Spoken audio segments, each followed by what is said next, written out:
A infância de Jesus. Por Joseph Ratzinger, Bento XVI.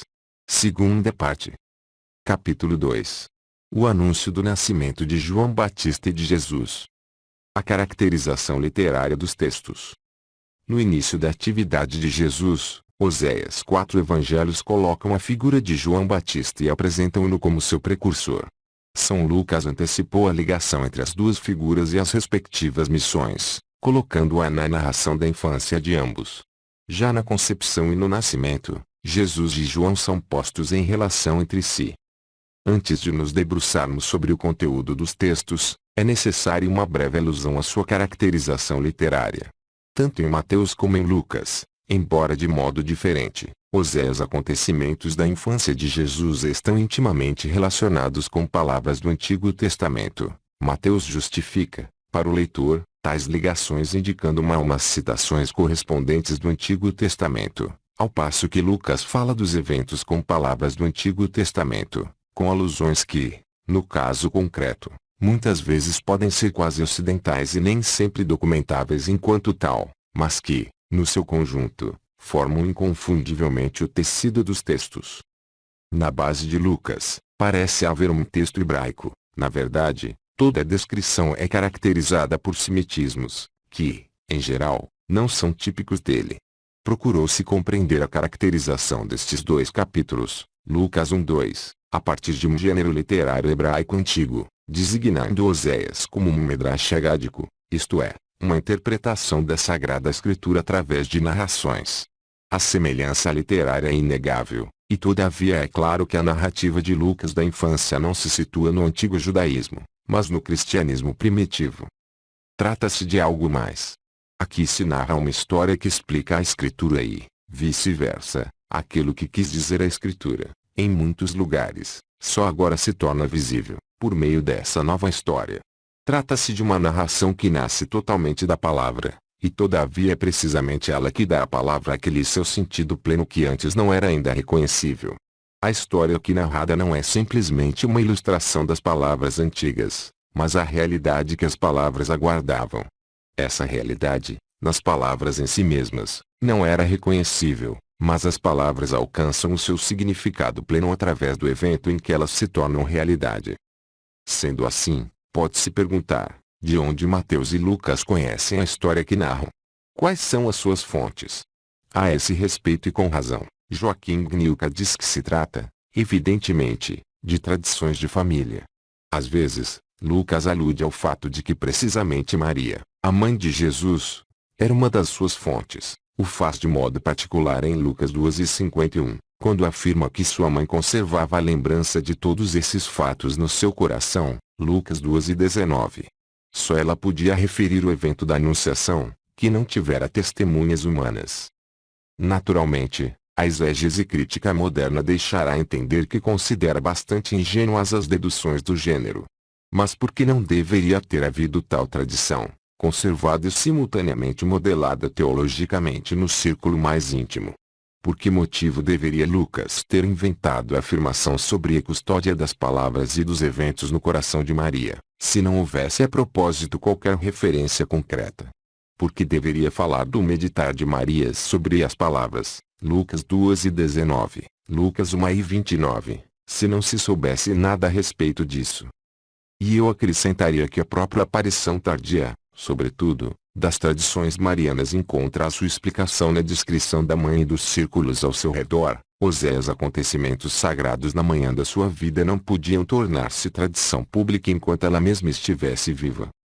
Resumindo, Mateus e Lucas, cada um à sua maneira, queriam não tanto narrar histórias, mas escrever história, uma história real, acontecida, embora certamente interpretada e compreendida com base na palavra de Deus. Isso significa também que não havia a intenção de narrar de modo completo, mas de escrever aquilo que, à luz da palavra e para a comunidade nascente da fé, se revelava importante. As narrativas da infância são história interpretada, e a partir da interpretação, escrita e condensada. Entre a palavra interpretativa de Deus e a história interpretadora existe uma relação recíproca. A palavra de Deus ensina que Oséias eventos contém história da salvação, que diz respeito a todos. Mas Oséias próprios eventos desvendam, por sua vez, a palavra de Deus e levam agora a reconhecer a realidade concreta que se esconde nos diversos textos. Há de fato, no Antigo Testamento, palavras que ainda permanecem, por assim dizer, sem atribuição. Por exemplo, nesse contexto, Marius Reiser chama a atenção para Isaías 53, o texto podia aplicar-se a diversas pessoas, por exemplo, a Jeremias, mas o verdadeiro protagonista dos textos ainda se faz esperar. Só quando ele aparece é que a palavra recebe o seu significado pleno. Veremos que algo de semelhante se pode dizer de Isaías 7,14. O versículo faz parte daquelas palavras que, de momento, ainda estão à espera da figura que se referem. A historiografia do cristianismo das origens consiste precisamente em atribuir o próprio protagonista a essas palavras ainda à espera. Foi a partir dessa correlação entre a palavra espera e o reconhecimento do seu protagonista, finalmente aparecido, que se desenvolveu a exégese tipicamente cristã, que é nova, permanecendo, ao mesmo tempo, totalmente fiel à palavra originária da Escritura. O anúncio do nascimento de João. Depois dessas reflexões de fundo, chegou o momento de sondar Oséias próprios textos.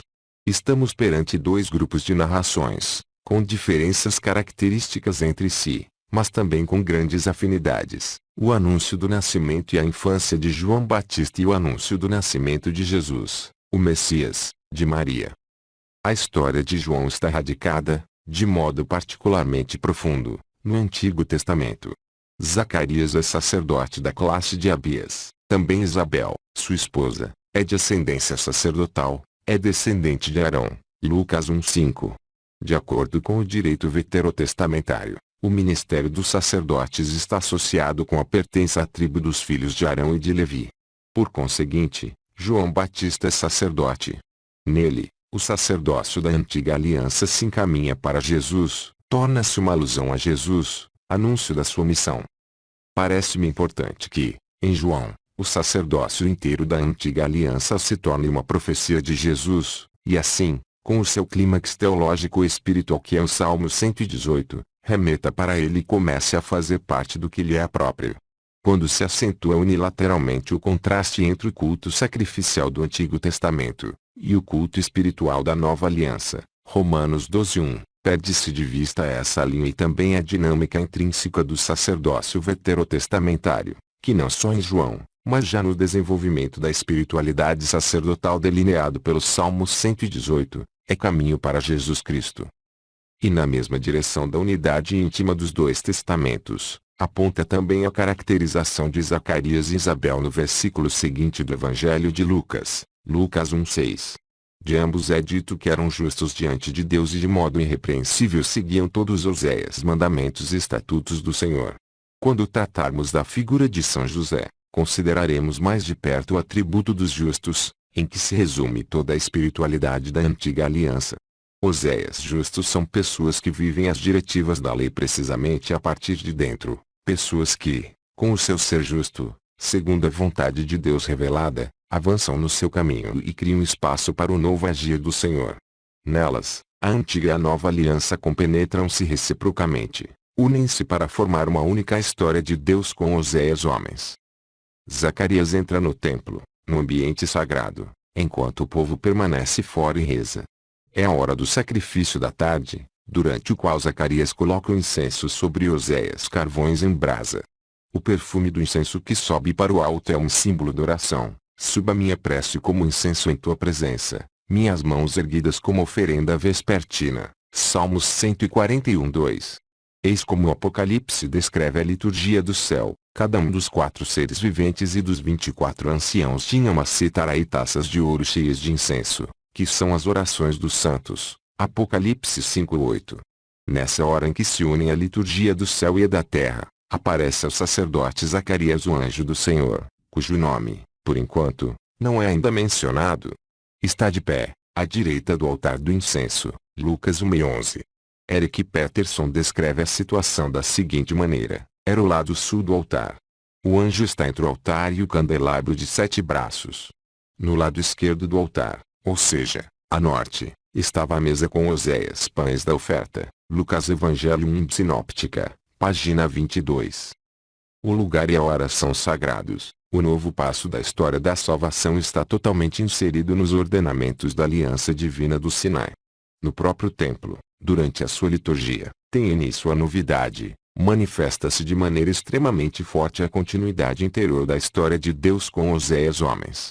Isso corresponde ao final do Evangelho de Lucas, quando o Senhor, no momento da sua ascensão ao céu, ordena aos discípulos que retornem para Jerusalém a fim de receberem lá o dom do Espírito Santo, e de lá levarem o Evangelho ao mundo. Lucas 24 e 49 a 53.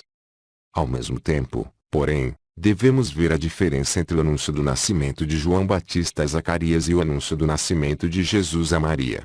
Zacarias, o pai de João Batista, é sacerdote e recebe a mensagem no templo, durante a sua liturgia. A proveniência de Maria não é mencionada. A ela, o anjo Gabriel é enviado por Deus. Este entra na sua casa, em Nazaré, uma cidade desconhecida nas Sagradas Escrituras e numa casa que por certo devemos imaginar muito humilde e simples.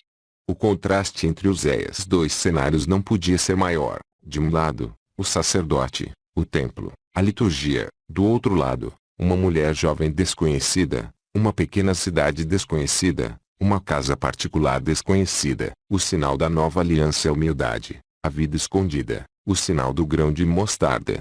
O Filho de Deus vem na humildade. Oséias dois elementos andam juntos, a profunda continuidade na história da ação de Deus e a novidade do grão de mostarda escondido. Voltemos a Zacarias e a mensagem com que se anuncia o nascimento de João Batista. A promessa é feita no contexto da antiga aliança, e não só no que diz respeito ao ambiente, mas tudo o que aqui é dito e feito está permeado por palavras da Sagrada Escritura, tal como há pouco se salientou. Só através dos novos eventos é que as palavras adquirem o seu sentido pleno, e vice-versa. Oséias eventos possuem um significado permanente porque nascem da palavra, são palavras cumpridas. Há dois grupos de textos veterotestamentários que se combinam aqui numa nova unidade. Temos, em primeiro lugar, as histórias análogas da promessa de um filho gerado de pais estéreis, aparecendo por isso mesmo como que dado pelo próprio Deus. Pensamos sobretudo no anúncio do nascimento de Isaque, do herdeiro daquela promessa que Deus concedera a Abraão. O Senhor disse: voltarei a ti no próximo ano, então tua mulher Sara terá um filho. Ora, Abraão e Sara eram velhos, de idade avançada, e Sara deixara de ter o que têm as mulheres. Riu-se, pois, Sara no seu íntimo, mas o Senhor disse a Abraão: por que se ri Sara? Acaso existe algo de tão maravilhoso para o Senhor? Gênesis 18 e 10 a 14. Muito semelhante é também a narrativa do nascimento de Samuel. Ana, sua mãe, era estéril. Na sequência da sua oração fervorosa, o sacerdote lhe prometeu que Deus atenderá ao seu pedido. Ela ficou grávida e consagrou seu filho Samuel ao Senhor. 1 Samuel 1. Portanto, João situa-se na longa esteira daqueles que nasceram de pais estéreis graças a uma intervenção prodigiosa daquele Deus, para quem nada é impossível. E, visto que provém de maneira particular de Deus, pertence totalmente a Deus, mas também e por isso mesmo existe totalmente para Oséias homens, para conduzi-los a Deus. Quando se diz de João que não beberá vinho nem bebida embriagante, Lucas 1:15, é mais um indício de que ele se insere na tradição sacerdotal. Para Oséias sacerdotes consagrados a Deus, vigorava esta norma: quando vierdes à tenda da reunião, tu e Oséias teus filhos contigo, não bebais vinho nem bebida fermentada, isto para que não morrais.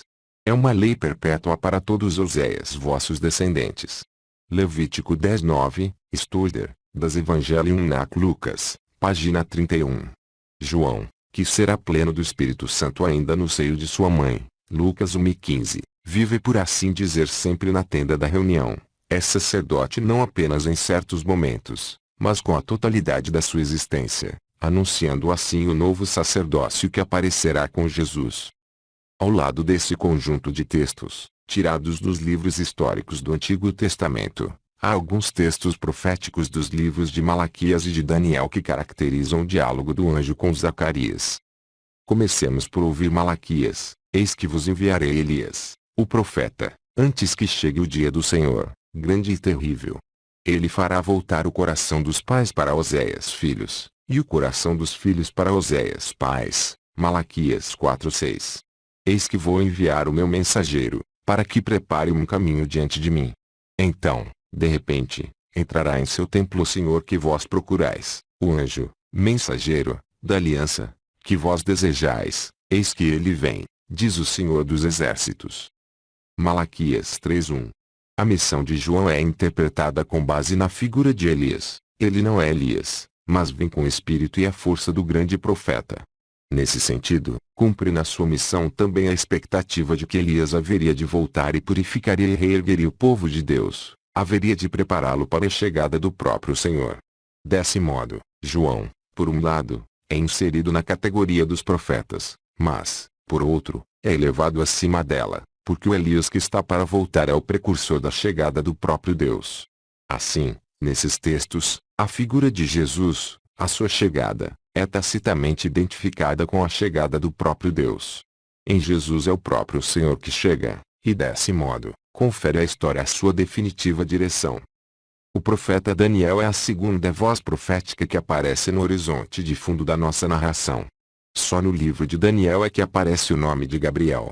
Esse grande mensageiro de Deus aparece ao profeta na hora da oblação da tarde, Daniel 9:21, trazendo notícias sobre o destino futuro do povo eleito. Perante as dúvidas de Zacarias, o mensageiro de Deus revela-se como Gabriel, aquele que está diante de Deus. Lucas 1:19.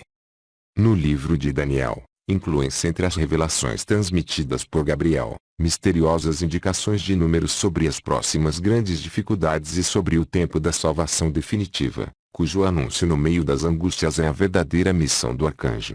Por esses números cifrados, interessaram-se repetidamente tanto o pensamento judaico como o cristão. Uma atenção particular mereceu o vaticínio das 70 semanas que foram fixadas para o teu povo e a tua cidade santa, para instaurar uma justiça eterna. Daniel 9:24. René Laurentin procurou mostrar que a narração da infância em Lucas seguiria uma cronologia precisa, segundo a qual do anúncio a Zacarias até a apresentação de Jesus no templo teriam se passado 490 dias, isto é, 70 semanas e 7 dias. Structure et Theologie de Luke II, página 49. Se Lucas terá construído conscientemente ou não tal cronologia, é questão que deve continuar em aberto. Porém, na narrativa da aparição do arcanjo Gabriel à hora da oblação da tarde, pode-se certamente ver uma referência a Daniel, a promessa da justiça eterna, que entra no tempo. E desse modo ser-nos-ia dito, cumpriu-se o tempo.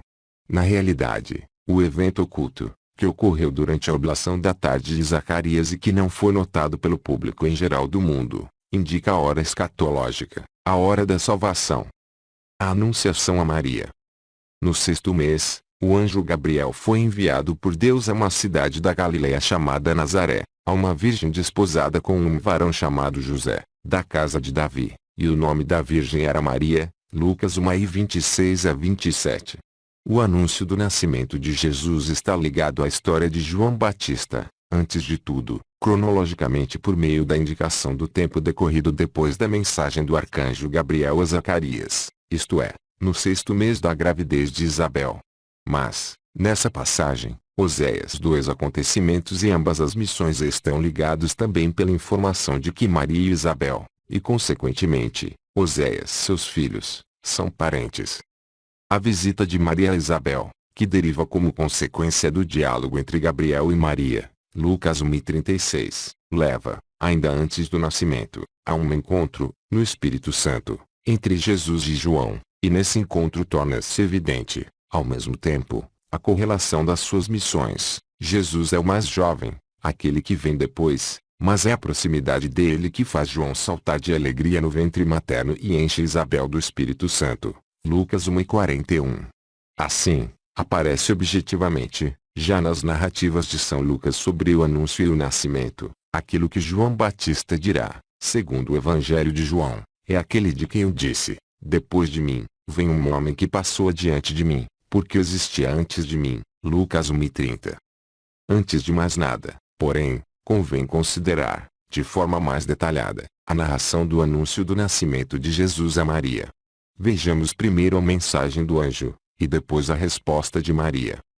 Na saudação do anjo, Impressiona o fato de não dirigir a Maria a habitual saudação judaica Shalom, a paz esteja contigo, mas a fórmula grega Kyrie, que se pode tranquilamente traduzir por ave, como sucede na oração mariana da Igreja, formada com palavras tiradas da narração da Anunciação, Lucas 1 e 28 a 42.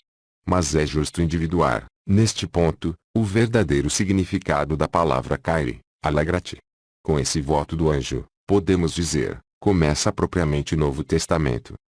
A palavra volta a aparecer na noite santa, nos lábios do anjo que diz aos pastores, eis que vos anuncio uma grande alegria, Lucas 2:10.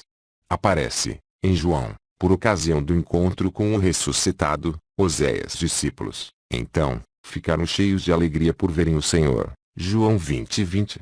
Nos discursos de despedida, em João, aparece uma teologia da alegria, que esclarece, por assim dizer, as profundezas dessa palavra. Eu vos verei de novo e o vosso coração se alegrará e ninguém vos tirará a vossa alegria. João 16:22. Nesses textos, a alegria aparece como o dom próprio do Espírito Santo, como o verdadeiro dom do Redentor. Assim, com a saudação do anjo, sente-se ecoar o acorde que continuará depois a ressoar através de todo o tempo da Igreja e que pode ser também percebido, no que diz respeito ao seu conteúdo, na palavra fundamental com que se designa a totalidade do anúncio cristão, o Evangelho, a Boa Nova. Como vimos, alegra-te é, primeiramente, uma saudação em grego, e assim, nessa palavra do anjo, abre-se imediatamente também a porta para Oséias povos do mundo, tem-se uma alusão à universalidade da mensagem cristã. Ao mesmo tempo, porém, ela é também uma palavra extraída do Antigo Testamento, isto é, que se situa plenamente na continuidade da história bíblica da salvação.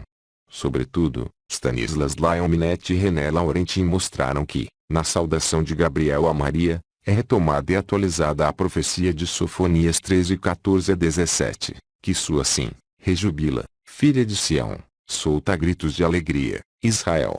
O Senhor, o teu Deus, está no meio de ti. Não é necessário entrar aqui nos detalhes de uma comparação textual entre a saudação do anjo a Maria e a palavra de promessa do profeta.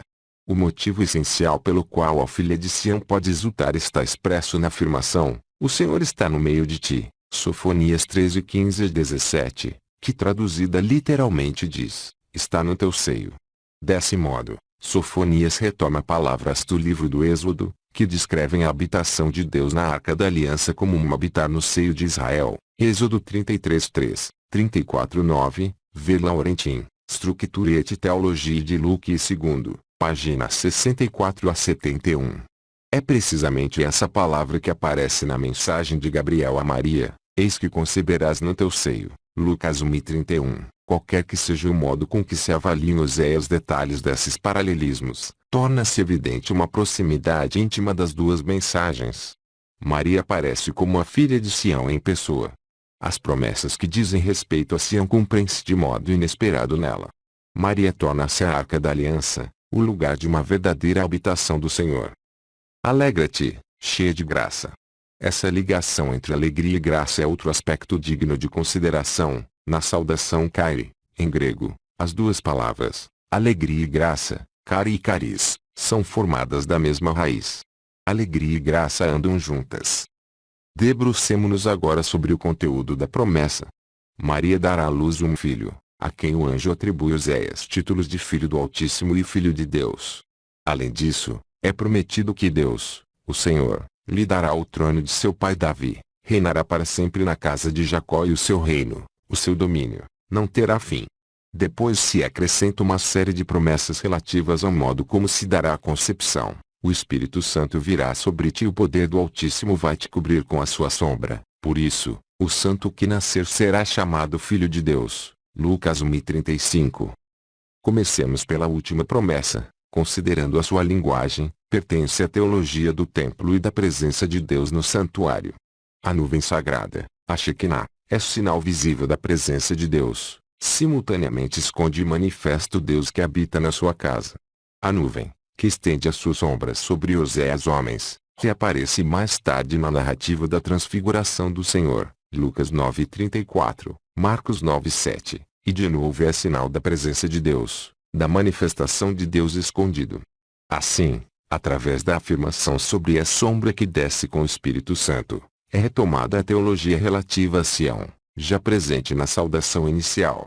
Mais uma vez, Maria aparece como a tenda viva de Deus, no qual ele quer habitar, de um modo novo, no meio dos homens. Ao mesmo tempo vislumbra-se, no conjunto dessas palavras da Anunciação, uma alusão ao mistério do Deus Trinitário. Age Deus Pai, que prometera a estabilidade ao trono de Davi e agora institui o herdeiro cujo reino não terá fim, o herdeiro definitivo de Davi, predito pelo profeta Natã com estas palavras: Eu serei para ele um pai e ele será para mim um filho, segundo Samuel 7,14. O Salmo 2 repete o mesmo: Tu és meu filho. Eu hoje te gerei, Salmos 2,7. As palavras do anjo permanecem totalmente na concepção da piedade do Antigo Testamento, e todavia superam-na. A partir da nova situação, recebem um novo realismo, uma densidade e uma força que antes não se podia imaginar. O mistério trinitário ainda não foi objeto de reflexão, ainda não se desenvolveu até chegar à doutrina definitiva, surge espontaneamente do modo de agir de Deus, prefigurado no Antigo Testamento, aparece no acontecimento, antes de se tornar doutrina. De igual forma, o conceito de ser filho, próprio do menino, também não está aprofundado nem desenvolvido até a dimensão metafísica. E assim tudo permanece no âmbito da concepção da piedade judaica. Mas as próprias palavras antigas, por causa do acontecimento novo que exprimem e interpretam, estão novamente a caminho, vão além de si mesmas. Precisamente na sua simplicidade, recebem uma nova grandeza, quase desconcertante, que entretanto, só ao longo do caminho de Jesus e do caminho dos crentes se deverá desenvolver. Nesse contexto, situa-se também o nome Jesus, que o anjo, tanto em Lucas 1:31, como em Mateus 1:21, atribui ao menino.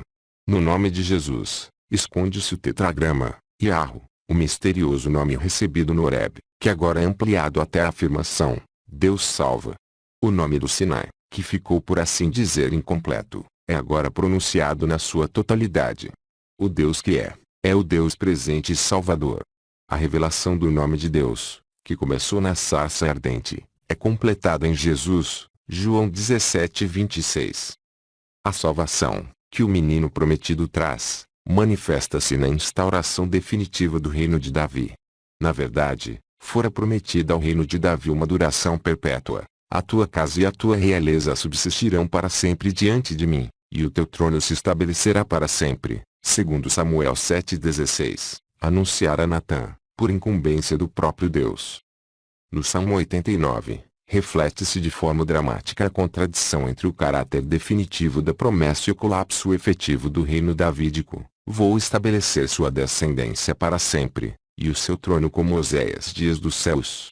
Se seus filhos abandonarem a minha lei, eu punirei a sua transgressão com vara, mas sem deles retirar o meu amor, sem desmentir a minha verdade. Salmos 89:30-34. Por isso o salmista, de forma comovente e com insistência, repete diante de Deus a promessa, bate à porta do seu coração e reclama sua fidelidade. Com efeito, a realidade por ele vivida é totalmente diferente. Tu, porém, o rejeitaste e desprezaste. Ficaste indignado com o teu ungido, renegaste a aliança do teu servo, até o chão profanaste a sua coroa, todos que passavam no caminho pilharam, tornou-se um opróbrio para seus vizinhos. Lembra-te, Senhor, do opróbrio do teu servo. Salmos 89:39-42, 89:51. Esse lamento de Israel estava diante de Deus também no momento em que Gabriel pré-anunciava à Virgem Maria o novo reino trono de Davi. Herodes era rei, por graça de Roma, era Idumeu, não um filho de Davi, mas, sobretudo pela sua crueldade inaudita, era uma caricatura da realeza que fora prometida a Davi. O anjo anuncia que Deus não esqueceu a sua promessa, agora, no menino que Maria conceberá por obra do Espírito Santo, a promessa tornar-se-á realidade, o seu reinado não terá fim, diz Gabriel a Maria. Essa frase foi assumida no credo niceno-constantinopolitano, no século IV, quando o reinado de Jesus de Nazaré já abraçava todo o mundo da bacia do Mediterrâneo. Nós, cristãos, sabemos e professamos com gratidão, sim. Deus realizou a sua promessa. O reino do filho de Davi, Jesus, estende-se de mar a mar, de continente a continente, de um século a outro. Naturalmente permanece sempre verdadeira também a frase que Jesus disse a Pilatos: o meu reino não é daqui. João 18:36. Às vezes, no curso da história, Oséias poderosos deste mundo colocam-nos sob a sua alçada, mas é justamente então que o reino corre perigo. Querem ligar o seu poder com o poder de Jesus, e precisamente assim deformam o seu reino, tornando-se uma ameaça para ele. Ou então este está sujeito a uma persistente perseguição pelos dominadores que não toleram nenhum outro reino e desejam eliminar o rei sem poder, mas cujo poder misterioso temem. Mas o seu reinado não terá fim. Esse reino diverso não está construído sobre um poder mundano, mas funda-se apenas na fé e no amor. É a grande força da esperança, no meio de um mundo que parece, com muita frequência, estar abandonado por Deus. O reinado do filho de Davi, Jesus, não conhece o fim, porque nele reina o próprio Deus. Nele o reino de Deus entra neste mundo. A promessa que Gabriel transmitiu à Virgem Maria é verdadeira, e realiza-se sem cessar.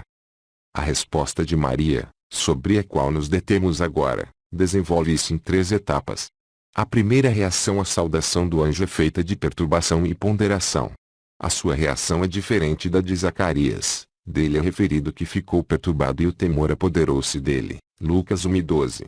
No caso de Maria, no início usa-se a mesma palavra. Ela perturbou-se, mas o que se segue depois não é o temor, mas uma reflexão íntima sobre a saudação do anjo. Maria reflete, entra em diálogo consigo mesma, sobre o que possa significar a saudação do mensageiro de Deus. Assim vemos surgir já que um traço característico da figura da mãe de Jesus, um traço que encontramos no Evangelho outras 2 vezes em situações análogas, o confronto íntimo com a palavra, Lucas 2:19, 2:51. Não se detém no primeiro sentimento que assalta, ou seja, a perturbação pela proximidade de Deus através do seu anjo, mas procura entender. Por isso, Maria aparece como uma mulher corajosa, que conserva o autocontrole mesmo diante do inaudito. Ao mesmo tempo, é apresentada como mulher de grande interioridade, que conjuga o coração e a mente, e procura entender o contexto, o todo da mensagem de Deus. Assim torna-se imagem da Igreja, que reflete sobre a palavra de Deus, procura compreendê-la na sua totalidade e guarda o dom dela na sua memória. A segunda reação de Maria nos é enigmática. Depois da hesitação receosa com que ela acolhe a saudação do mensageiro de Deus, o anjo lhe comunicará sua eleição para ser a mãe do Messias. Maria, agora, formula uma breve e incisiva pergunta: como é que vai ser isso, se eu não conheço homem algum? Lucas 1:34. Consideremos novamente a diferença em relação à resposta de Zacarias, que reagiu com uma dúvida perante a incumbência que lhe fora atribuída. Ele, como Isabel, possui uma idade avançada, não podia mais esperar por um filho. Maria, ao contrário, não duvida. Não levanta questões sobre o que, mas sobre como a promessa poderia ser realizada, uma vez que isso não era perceptível para ela. Como é que vai ser isso, se eu não conheço homem algum? Lucas 1:34. Essa pergunta parece incompreensível, pois Maria estava noiva e, de acordo com o direito judaico, era já considerada equivalente a uma esposa, mesmo que ainda não coabitasse com o marido e não tivesse começado a comunhão matrimonial. Desde Agostinho, a questão foi explicada no sentido de que Maria teria feito um voto de virgindade e teria buscado o noivado só para ter um protetor de sua virgindade. Mas essa reconstrução escapa completamente ao mundo do judaísmo dos tempos de Jesus e parece impensável nesse contexto. Mas o que significa, então, essa palavra? Uma resposta convincente não foi encontrada pela exegese moderna. Disse que Maria, ainda não introduzida na casa de José e que naquele momento ainda não tivera nenhum contato com um homem, consideraria aquela incumbência como imediatamente urgente. Isso, contudo, não é convincente, porque o tempo de convivência não poderia estar muito longe. Outros exegetas tendem a considerar a frase como uma construção puramente literária, em vista do desenvolvimento do diálogo entre Maria e o anjo. Essa tampouco é uma verdadeira explicação para a frase. Poder-se-ia também trazer à mente que, de acordo com o costume judaico, o noivado era assumido de forma unilateral pelo homem, e não se pedia o consentimento à mulher. Mas mesmo essa indicação não resolve o problema. Permanece, portanto, o enigma, ou talvez seria melhor dizer, o mistério, dessa frase. Maria, por razões que não nos são acessíveis, não vê nenhum modo de se tornar mãe do Messias por meio da relação conjugal. O anjo lhe dá a confirmação de que ela não será mãe pelo modo normal, depois de ser recebida por José, mas por meio da sombra do poder do Altíssimo com a vinda do Espírito Santo, e declara com força: para Deus, nada é impossível. Lucas 1:37. Depois disso, segue-se a terceira reação, a resposta essencial de Maria, um simples sim daquela que se declara serva do Senhor. Faça-se em mim segundo a tua palavra. Lucas 1:38. Bernardo de Claraval, numa homilia de Advento, ilustrou de forma dramática o aspecto emocionante desse momento. Depois do fracasso dos primeiros pais, o mundo inteiro está às escuras sob o domínio da morte. Agora Deus procura entrar de novo no mundo, bate à porta de Maria. Tem necessidade do concurso da liberdade humana, não pode redimir o homem, criado livre, sem um sim livre à sua vontade. Ao criar a liberdade, de certo modo, Deus se tornou dependente do homem. O seu poder está ligado ao sim não forçado de uma pessoa humana. Ora, Bernardo afirma que, no momento do pedido a Maria, o céu e a terra como que suspendem a respiração. Dirá sim? Ela demora. Porventura lhe será obstáculo a sua humildade? Só por esta vez, diz-lhe Bernardo, não sejas humilde, mas magnânima. Dá-nos o teu sim. Esse é o momento decisivo, em que dos seus lábios, do seu coração, surge a resposta: faça-se em mim segundo a tua palavra. É o momento da obediência livre, humilde e simultaneamente magnânima, na qual se realiza a decisão mais sublime da liberdade humana. Maria torna-se mãe, através do seu sim. Várias vezes Oséias, padres da Igreja, exprimiram tudo isso, dizendo que Maria teria concebido pelo ouvido, ou seja, através da sua escuta, através da sua obediência, a palavra entrou nela, e nela se tornou fecunda. Nesse contexto, Oséias, padres desenvolveram a ideia do nascimento de Deus em nós através da fé e do batismo, por meio dos quais o Logos vem a nós sem cessar, tornando-nos filhos de Deus. Pensemos, por exemplo, nas palavras de Santo Irineu: como poderá o homem tornar-se Deus, se Deus não se torna homem? Como deixarão o nascimento para a morte, se não forem regenerados em um novo nascimento, que nos foi dado, pela fé, de modo maravilhoso e inesperado por Deus, no nascimento de uma virgem, como sinal da salvação? Adversus Aereses, 4, 33, 4, H. Rahner, Symbole der Kirche, página 23. Penso que seja importante ouvir também a última frase da narração lucana da Anunciação: e o anjo a deixou, Lucas 1:38. A grande hora do encontro com o mensageiro de Deus, no qual toda a vida muda, passa, e Maria fica sozinha com a tarefa que verdadeiramente supera toda a capacidade humana. Não há anjos ao seu redor, ela deve prosseguir pelo seu caminho, que passará através de muitas obscuridades, a começar pelo espanto de José perante a sua gravidez até o momento em que se diz de Jesus que está fora de si, Marcos 13:21, João 10:20, antes, até a noite da cruz. Quantas vezes, em tais situações, Maria terá interiormente voltado à hora em que o anjo de Deus lhe falara, terá escutado de novo e meditado a saudação alegra-te, cheia de graça, e as palavras de conforto não temas. O anjo parte, a missão permanece, e juntamente com esta, matura a proximidade interior a Deus, o íntimo ver e tocar a sua proximidade. Continua.